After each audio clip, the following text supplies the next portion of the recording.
All right, week 16 of the fantasy football season, our second round of the playoffs for most of y'all out there, but it's that time, your weekly reminder that kickers are people too. I'm going to go through and rank every single kicker this weekend for your playoff matchups. Make sure you can make the difference between going home and playing for that fantasy championship. Let's hop on into it. My kickers, tiers, and rankings for week 16.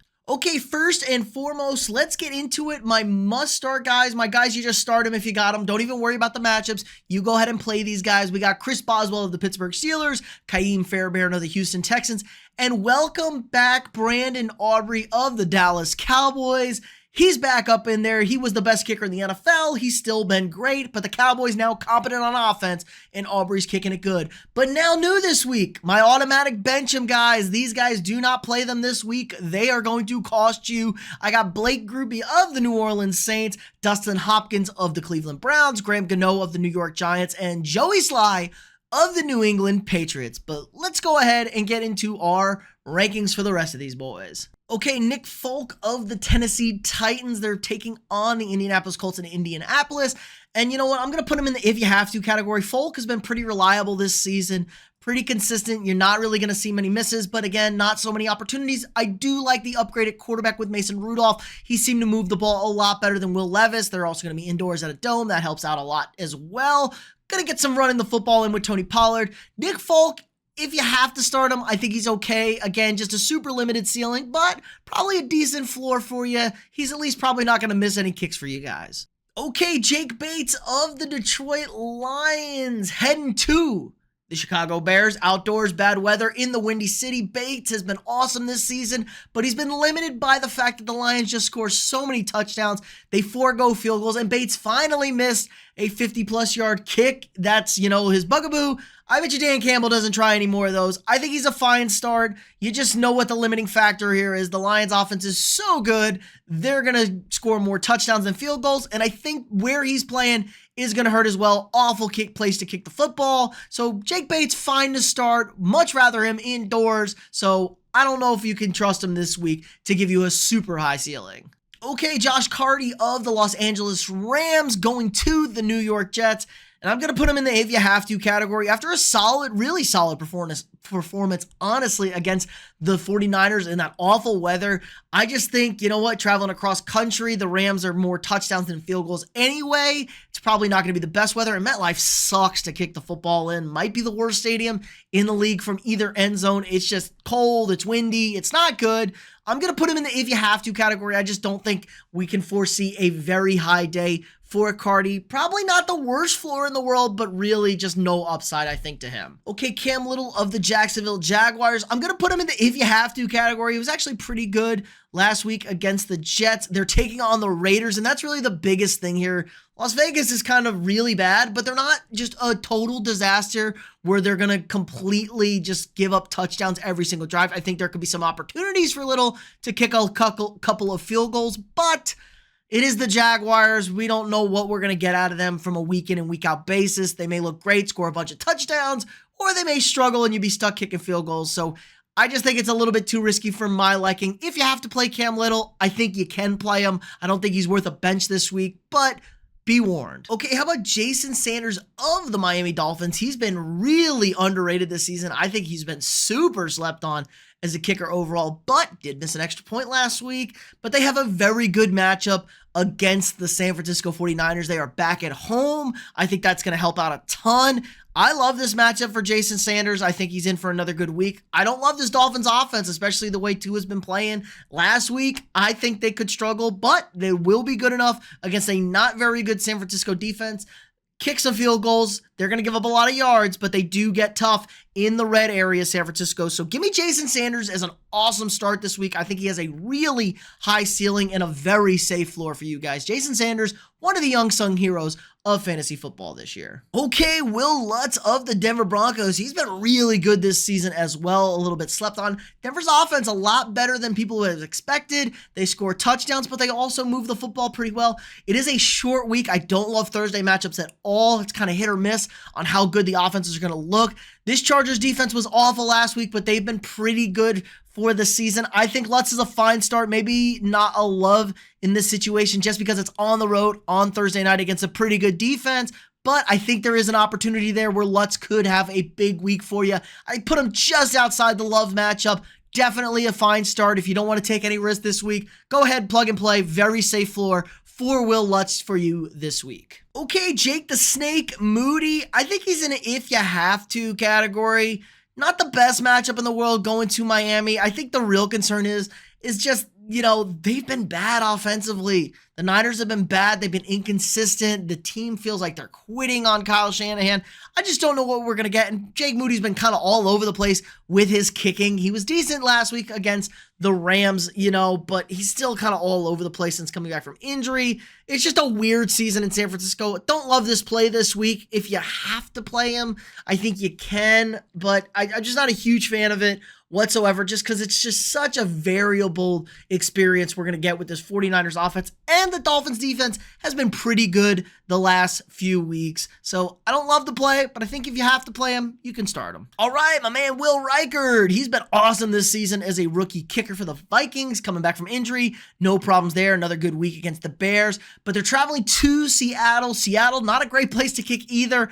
Probably a little bit of a chilly weather, but again, this Vikings offense has been really, really good some weeks in the red zone. I think Reichard's a fine start. I think his ceiling could be limited. Minnesota's also got some weird voodoo when they go to Seattle. Plus, my rule with Vikings kickers, really hard to rely on them. But I think it's just kind of not a great environment or matchup for Reichard this week. But if you don't want to take any risk, I think Reichard's a fine play. Plug him in there, probably get you 7 points, 8 points.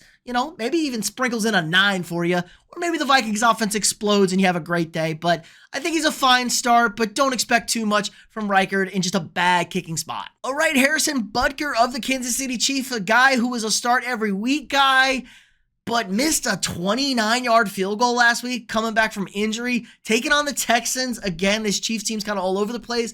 Quarterback situation's a little bit unknown.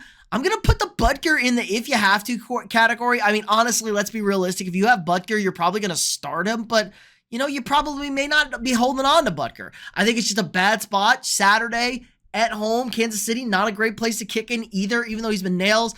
I would like to wait one more week to get Butker back into shape. He was perfect on his extra points, but he did miss that very short field goal, so that does give me a little bit of hesitation. I think it's just a little too risky for you this week. Even as bad as Kansas City has been in the red zone, they were much better last week against the Browns, so maybe the Chiefs, even with Carson Wentz in there, score more touchdowns than field goals.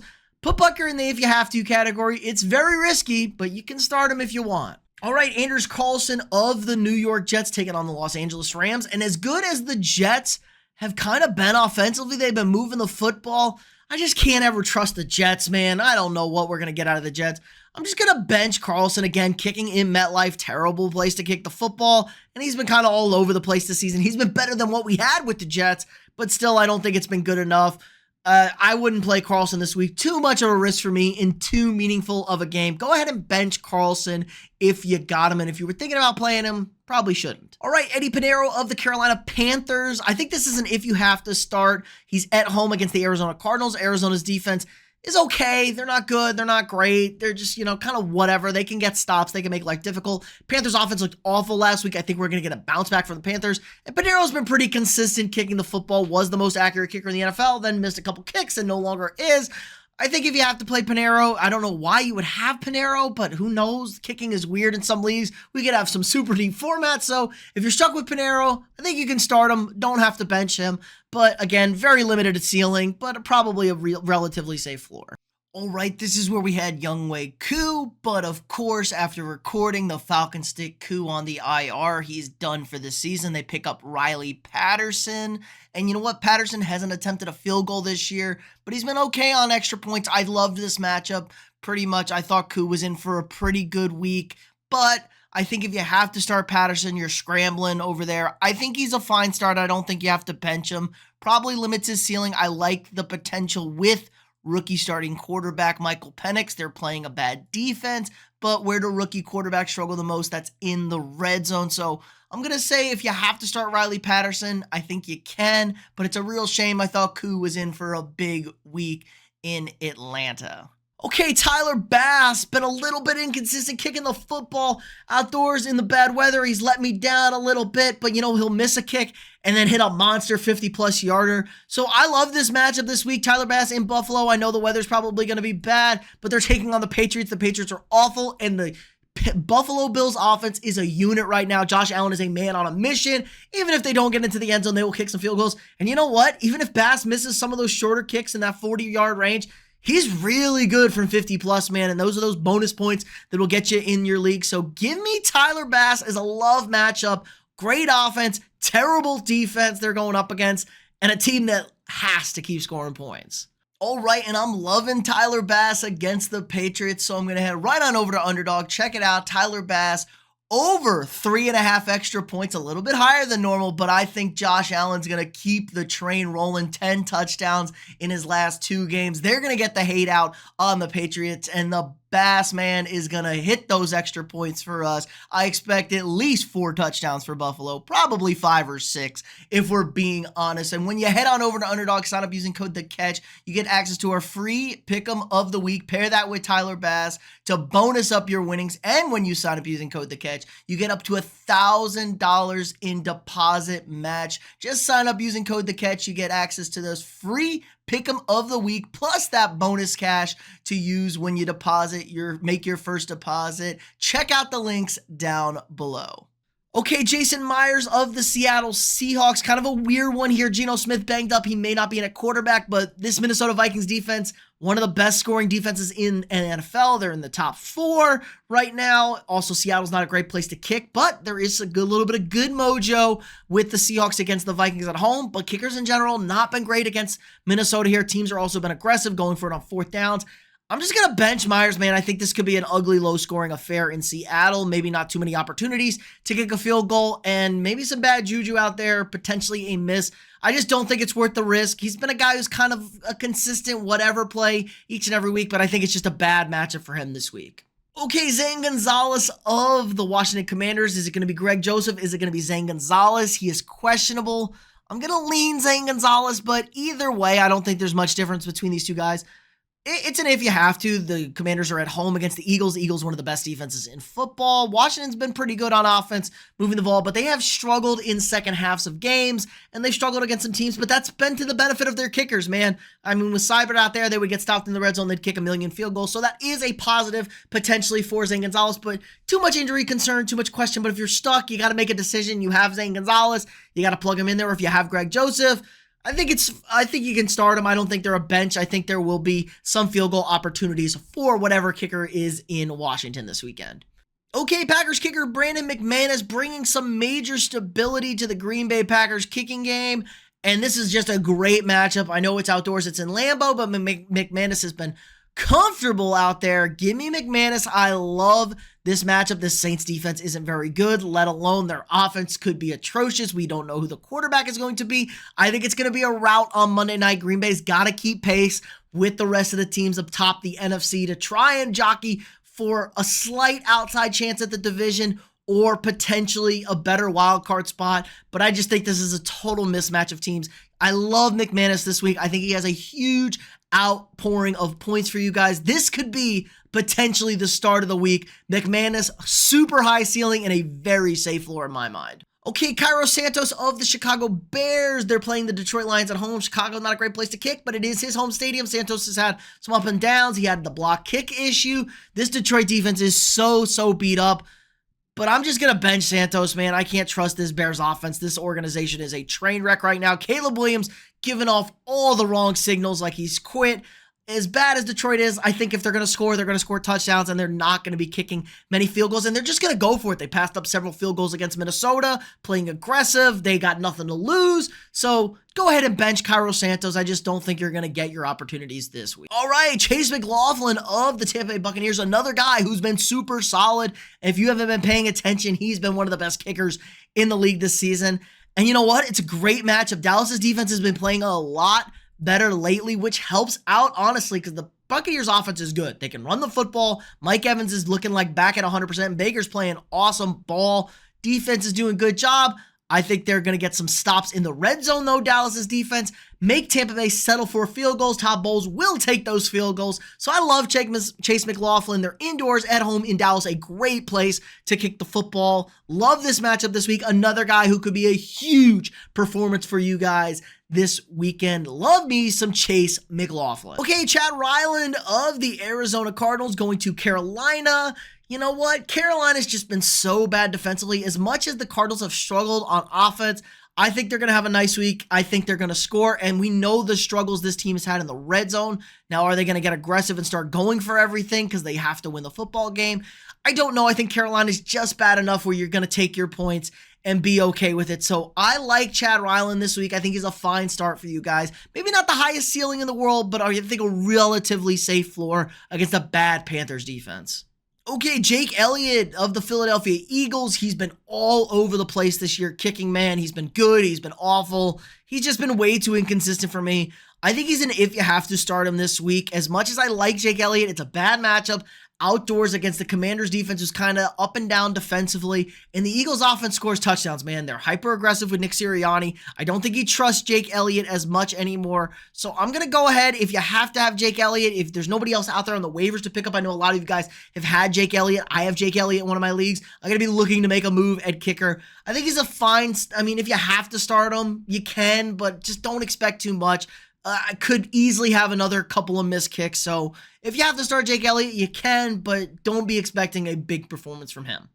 All right, Cade York of the Cincinnati Bengals. Don't love the way he kicks. He's been really inconsistent, but this Bengals offense is awesome, man. They score points in bunches, and they're taking on the Cleveland Browns. I know it's outdoor in Cincinnati, but I think Cade York is a fine start this week. He's a guy that could have a very nice upside. Potentially the Bengals struggle in the red zone against the relatively good Browns. There's some players on that defense. They haven't been good, but, Myles Garrett's a good player. Cade York, fine to start this week. Kind of surprised we got in there. He's looked good for the Bengals since filling in for Evan Money McPherson. So if you want to make a sneaky play out there on the waivers, he's probably available. Go ahead and pick up Cade York. I think he's going to have a good week for you guys. Okay, Matt Gay of the Indianapolis Colts. If you have to start him, you can start him. I just don't trust this Colts offense. Anthony Richardson, we know how I feel about him at quarterback. It's an okay matchup. Tennessee is not the best defense in the world, even though they have good yards numbers given up, but they're not that good on defense, man. It's just kind of weird with them. You can score on them.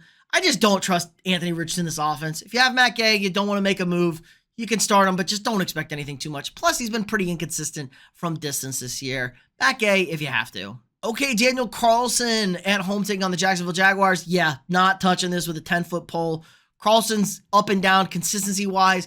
And the Raiders, man, I'm just not playing a Raiders kicker. I don't know what I'm going to get from the quarterback position. I don't even know who's starting. Maybe it's Aiden O'Connell. If it's Desmond Ridder again, God help us all. So just don't take the risk out there. I know a lot of you guys like Carlson, but he's just way too risky of a start for me this week in the semifinals. All right, Justin Tucker, how the mighty have fallen, easily having the worst season of his career. But, he was better last week. Maybe he got a little reset out of the bye.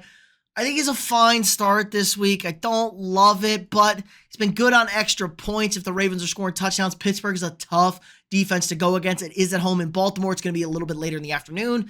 Not the greatest place to kick in the world. I can't believe I'm going to trust Tucker this week. He's been so bad all year. I've been off the Tucker train for a while now, telling people to get rid of him, but I think there is potential this week for him to have 2 or 3 field goal attempts, tack on another 3 touchdowns maybe for the Ravens. I don't know. This is a weird game. The Ravens do struggle a bit moving the ball against Pittsburgh's awesome defense. So there could be some points here for Justin Tucker. Please don't let us down, Jay Tuck. One more week for us out there who stayed loyal to you. Justin Tucker, a fine start this week. All right. Finally, he's Dicker. He's a kicker. Los Angeles Chargers. Cameron Dicker taking on the Denver Broncos on Thursday night. And you know what? I just didn't see enough from this Chargers offense. They're taking on a great Denver Broncos defense. I want to put him in the start every week. He's been super consistent. Potentially, I love this matchup. They're going to be able to move the ball, but not score in the red zone. But I just don't think the offense is going to be good enough. I think Dicker is a fine start this week. I hate to downgrade him a little bit, but I just do not trust this Chargers offense against a very good Denver Broncos defense. I think points are going to be at a premium. Now, we could be in a situation where he kicks 3 field goals in this game, and maybe an extra point, so he has a nice 10 for you. But I think it's a little bit too risky to go out there and hammer this matchup. I think he's a fine start. I think there's probably a safe floor, but I think it's risky with what we've seen from the Chargers offense lately. But that's going to do it for us this week. Let me know down in the comments below any of your kicker questions. I'll be answering them throughout the week. If you haven't already, drop a quick like on this video, subscribe to the channel. We got all the daily fantasy football content you guys could ever need. We got your must starts for every single matchup at quarterback, running back, wide receiver, tight end, your waiver wire targets, our sneaky starts, our boom and bust players for the week. We got it all for you guys. Again, check out the links down below. Again, like, subscribe, and share, and I'll see y'all tomorrow.